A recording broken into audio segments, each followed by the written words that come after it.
We are the wind in the sails of your business. We are your compass. Chart your course towards your targets. Africa Business Radio. Towards a profitable Africa. They are 1.8 billion globally. They would make 75% of workforce by 2025. They will outspace earnings of baby boomers in less than 10 years. Smartphones and tablets are the argument settlers and fact checkers for every conversation. Get more insight on African millennials on Africa Business Radio. Towards a profitable Africa.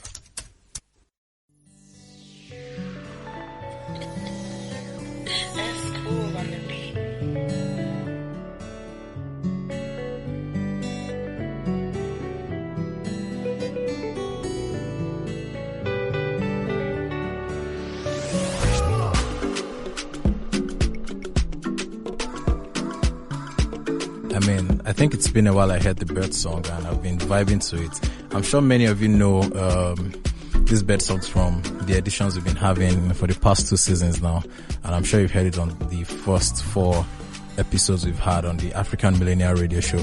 Anyways, I'm back again on this very wonderful Wednesday afternoon from the coastal city of Lagos, West Africa. I'm Tommy Wale, and I'm going to be having a conversation with someone who, of course, my guests are always interesting, but this is going to take a different turn. I know we've had conversations on media relating to Nollywood and someone trying to, grow himself in that space and also seeing opportunities in the third biggest movie industry in the world, which is Nollywood. And then we've also talked about branding and brand positioning for organizations. Now, right now, I actually want us to look away from organizations and, things to do. Right, and I decided to shift the mode of the conversation into people now doing things themselves and going against, the big elephants, of the forest, of the industry, going against the powers that be, not going against, at least trying to take away some status quo and then create, novel paths for themselves. And that is why I have a very, very interesting person in the studio today, Mr. Joseph Oru. Okay, I think what I usually do, I'm sorry guys, what I usually do is actually read the bio of the person before I now mention his name. But then Joseph Oru. So I'm just going to say some things about him. Joseph Oru is a seasoned professional with over 5 years experience in international business development and specialized events management. Having added many feathers to his cap in his career, he started a product and applications manager. He started as a product and applications manager for an automotive company in Lagos and moved on to amassing experience in trade and commerce industry by working with leading companies locally and internationally. Now, there's a whole lot more, right? But I think my first point of meeting Joseph was nothing with what was in his bio right now. I think I met him through that gentle person who would walk down the aisle, at one of the most organized weekly gatherings in Africa, taking pictures. Will I say weekly gatherings? I'm trying not to be so religious, but then, taking pictures and then also leading, the photography team of the biggest concerts in the world right now. So Joseph Oru, that's how I met him, and then he's this person now. Anyways, let's meet you beyond what people have heard from me. How you doing now? I'm good. Thank you, Tommy, for having me today. Yeah, sure. You're welcome. Like you said, so I was born in June, so most time I used the zodiac sign to say Gemini, 2 sides. So there's one side. The Gemini man. Yeah. So there's one side which you know, and then there's the other side which a lot of people don't know. Okay. So I have a creative background. I also have like a business background. And that's a good mix. I try for both of them not to meet at any point in time. So you can meet me in my creative element, being a photographer, and you can also meet me in my other element, being a business person in the exhibition events industry. Okay, well, for the purpose of our conversation, I think we're just going to talk about your business side. Yeah. Right, okay. And then maybe another time, we go talk about the photography talk about the photography and the creative side of it. Now, what has work been for you, right? you can track back to as far as you want to track back. Yeah. Like, what has work been like for you? What has just been the thing that just kept you going with work? I understand the money parts, but if there's something like, the passion thing, what has work been like? So, I would say, because somebody has done it before, then I can. All right. Yeah. So, and what has also worked for me is, the value system that I basically want to create, and building capacity for the current environment and an extended environment, which is probably the future and all that. So I would say, yes, that is what has worked for me, what has made me different from every other person in my business workspace. It's my attitude to work. Being diligent. I always seek excellence. Yeah. Excellence in everything that I want to do. And and then that will wanting to push. And then when someone tells you that you cannot do it, I got that whole thing in 2019. At first I thought I don't have any enemy in the whole world. Like, everybody likes Joseph. Everybody likes it. And then the minute I asked for a 5% equity of something that could turn out to be $1 million project, then I saw all the enemies. That's 5%. That's a whole lot. Yeah, and I mean, enemies will show up. Yeah, I saw enemies saying, "We will not give you this. We cannot give you this. You are a nobody. So why would you be asking for this?" And I said, "I'm asking because I'm worth it." And so it's only normal. You just and then work with the young people, because you cannot be claiming to say the young people are the future of tomorrow. And then when one young person says, I want to sit at the table. And he said, "No, I wouldn't give you any seat. You have to sit on the floor." And I said, "No, I want to sit at the table." So I think those were the things that pushed me and, pushed me to do what I am actually doing right now. Okay, so I heard something you said about you can't do something and then you do it. For some people, once you tell them you can't do it, there's some people that could actually be their motivation. Yeah. If you would track it back, when was the first time you really felt like you or can you remember a first experience where that kind of a thing happened? That some people maybe said, you can't do it, and you could even be maybe a teenager, and then your friend said you can't ask that girl out. Just kidding. Yeah. If I track back, I would say going back to my university days, I read mechanical engineering. Okay.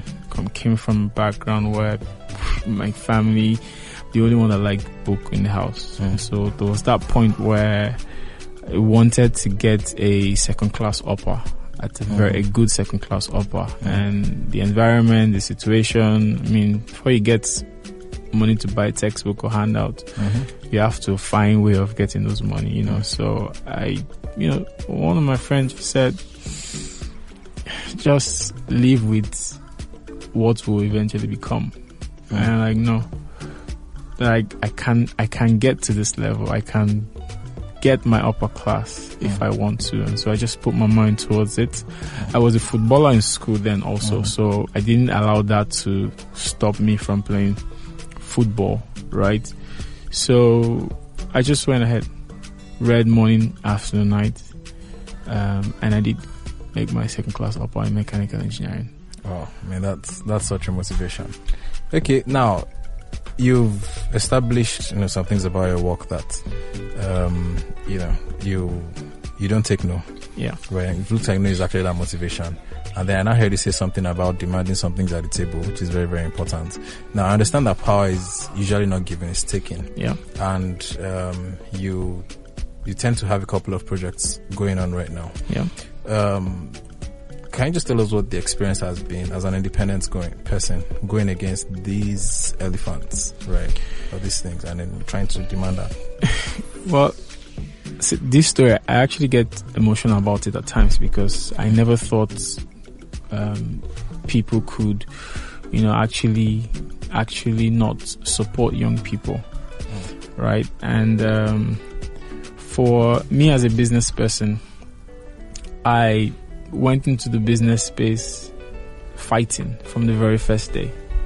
So my history is basically not wanting to give me a seat at the table to me wanting to, take the entire house. So I'll just say I just went ahead with it, and when I started, the bad media about me, Wait, bad media, you had? So I had that whole thing where the company, I'm not going to call their name, sent letter to companies I've worked with, built relationships, saying I'm a fraud, that I'm a bad person, just because I asked for 5%. And so, luckily, a friend of ours, now I know you're fighting. a friend of ours called us and said, we got a letter from these guys. What did you guys do? I said, we just wanted a better life for ourselves and our children. We just wanted to a seat at the table. And, went in there. Someone said, we can't show you the letter because we cannot imagine why would somebody do such a thing to a Nigerian. Why would you write that kind of thing because the person refused a job offer? So we just ran with it. There was a press release saying that my parent company sacked every single person, which wasn't the truth. But I just let everything lie and say, we want to basically build. And let's focus on building. Anything anybody wants to say, they will indirectly promote us by, because, for example, somebody comes to you and say, this guy is a bad person. You probably want to find out why this guy is a bad person. And then you come and find out he's not a bad person. So it's a promotion in disguise. It's a promotion in disguise. So the pandemic came 2 years down the line since we started our project. And those guys, they've lost steam. They've lost steam, and I'll just say it's just sheer greed.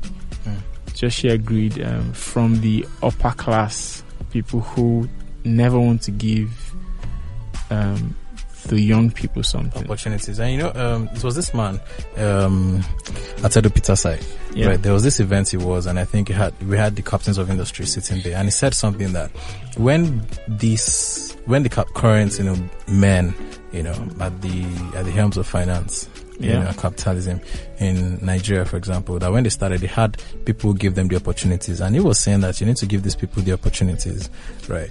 Now, for you to be saying this right now, right, just shows that it's one thing for the younger generation to say they want to do some things, right? It's another thing for the older generation to actually want them to have. And I think for the first time on this show, you're the person who is actually coming to share experiences and saying that, see, this thing, right, it's a reality. These people do not want it to. No. So, okay. Now, the question is, I'm maybe not directed at you, but what would they do with the things that they have?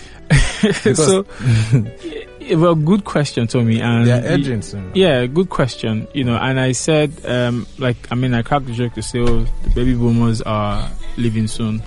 And I don't know what they want to do with position, businesses, equity, and all those sort of stuff. And you think about it.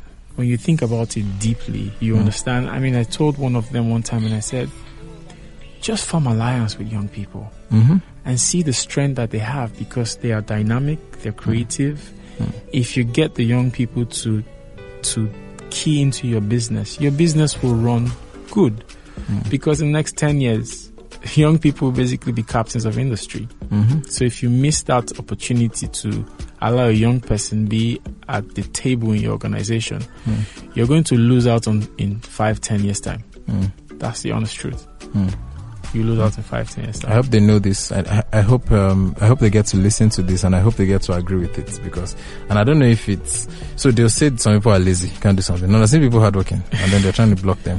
Let's have a short break, and then we'll be back to have more conversations, deep into, a couple of things they're currently working on and how you've been trying to get the results. So, yeah.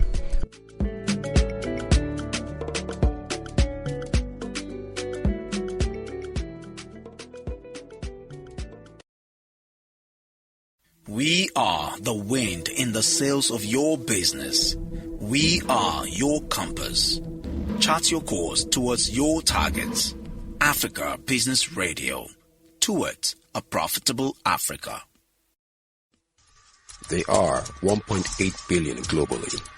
They would make 75% of workforce by 2025. They will outspace earnings of baby boomers in less than 10 years. Smartphones and tablets are the argument settlers and fact checkers for every conversation. Get more insights on African millennials on Africa Business Radio. Towards a profitable Africa. That's cool on the beat.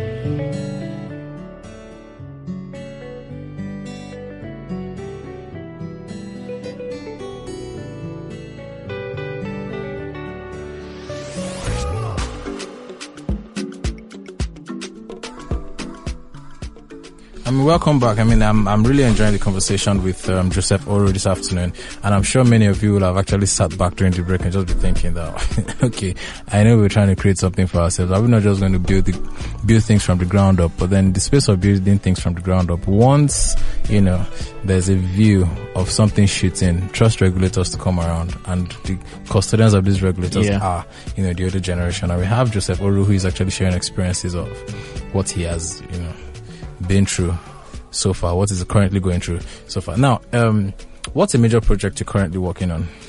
Okay, so, magic happens when people come together for business reasons, right? So I am big in terms of exhibitions and trade promotion globally.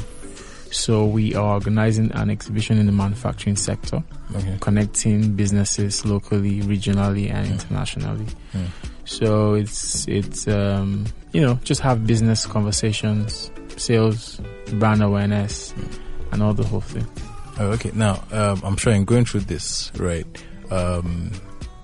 you can't just wake up and just go and run an exhibition. Yeah. You have to go through the people in government, to maybe get some approvals and things like that. Has this experience with them been good? So, we do not have a regulator when it comes to the business event industry, and maybe this conversation will be for another day. Okay. I started something around August during COVID, the pandemic, whereby nobody was represented from our industry. So I gathered all the organizers, local and international, on a Zoom call and said, see, we need to start having this conversation. So currently we have an alliance, and we have reached out to the Lagos State Governor for a meeting to say there is a community of people that contributes to the GDP of the state and also the country. So we should have some sort of regulations and all. But apart from that, you have, organizations that want to regulate, but there's no value in the regulation. So somebody comes to say, for you to run your event, you pay maybe $3,000, and you ask yourself, what am I going to get in return? You find on there's nothing. It's just want to have money, So because of it's an open ground, you have loads of internationals coming to do events here. Come do event, take money, go back. Come do event, take money, go back. So we're just few of us here in Nigeria that want to, start this industry. And because of a few were young, we're going against people that have been there, who are used to the old style of event, which is trade fair. Everybody come and gather in one place and buy stuff at cheaper rates. But if you research about exhibitions around the world, it's massive. I remember during pandemic, Germany gave the industry huge amount of money as subsidy to say, don't lay your staff away. Same happened in UK and other parts, but here, because exhibitions actually bring a lot of people into the country. Yeah, tourism. That's some potential FDI in such conversations. So it's very, very important that people like you even regulate. Or come together and then form that regulatory body. Right? And they will now give opportunities to a whole lot more people to do it. And I hope that you won't get angry and say, we went through a lot to get this regulation. All the things we went through, you people pay the money. And then you now become bottlenecks also to the younger people. So I think I always say, I just need a couple of people who are just fearless, like myself. And say no matter what it is, we will do the right thing and chase that thing that needs to be done. And that's all I just think I basically need, because anybody in the political office, 4 years time, 8 years time, you're off. Now, with your experience really in dealing with the government, do you think it's something that it's encouraging? Or do you think it's encouraging, one? Secondly, do you think that the government is really, really keen on helping out, or encouraging is the word again, new things? So I would say yes to an extent, but you just need to find that table again. Right. Yeah, I keep saying that table. You just need to find that table. So an example is Kano State Investment Promotion Council. They're looking for investments around the world. They want to build the industry in Kano, right? The DG, woman, industrious, and because she wants investment, she's keen into it to say, I'll be there too at the opening ceremony. Same with Ondo State and all.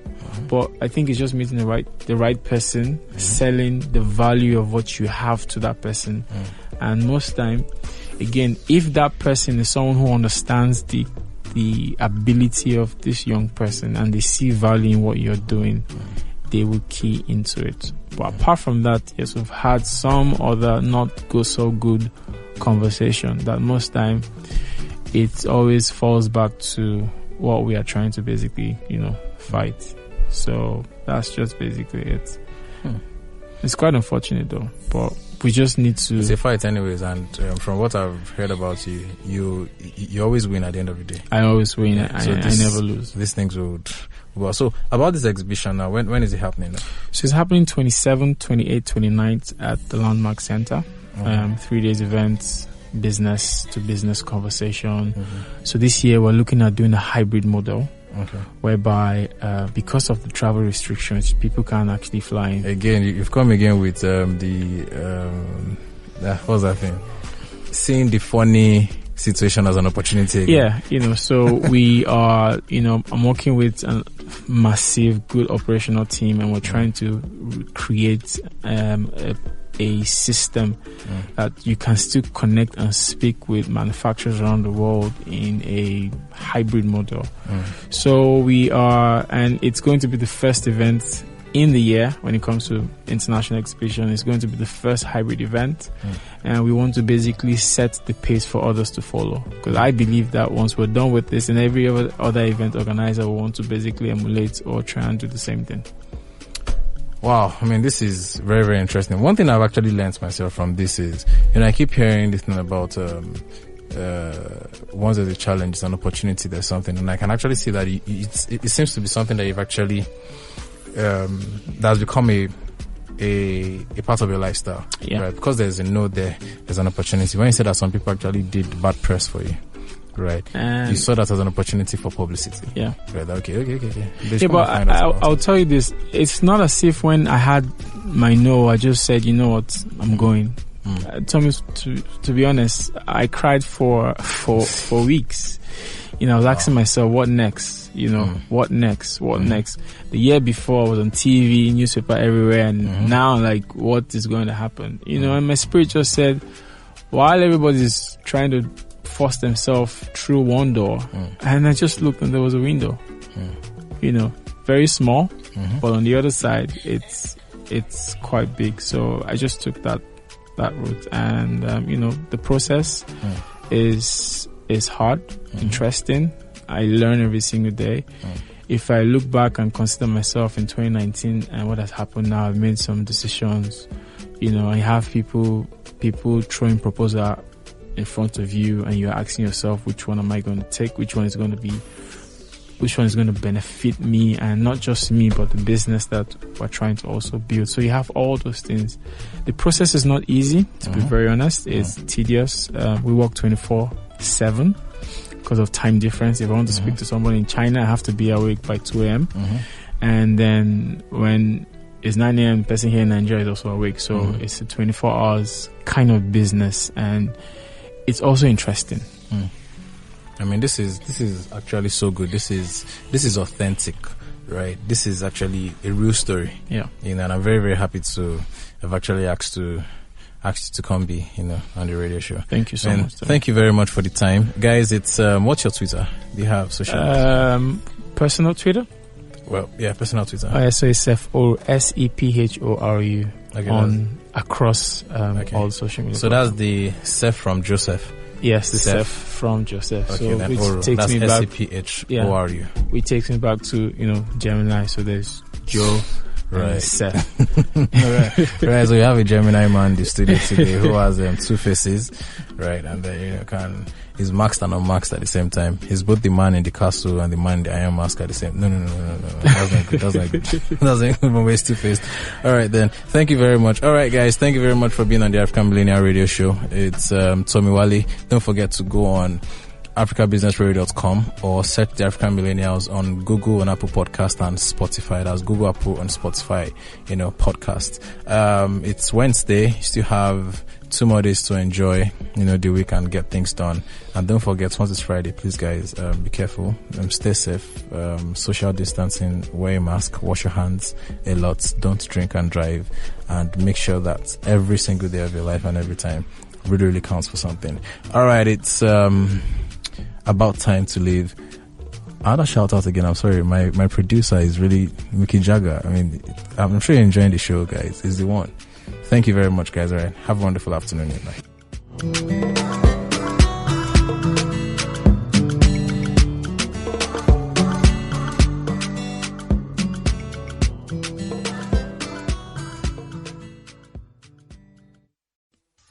They are 1.8 billion globally. They would make 75% of workforce by 2025. They will outspace earnings of baby boomers in less than 10 years. Smartphones and tablets are the argument settlers and fact checkers for every conversation. Get more insight on African millennials on Africa Business Radio, towards a profitable Africa. We are the wind in the sails of your business. We are your compass. Chart your course towards your targets. Africa Business Radio, towards a profitable Africa.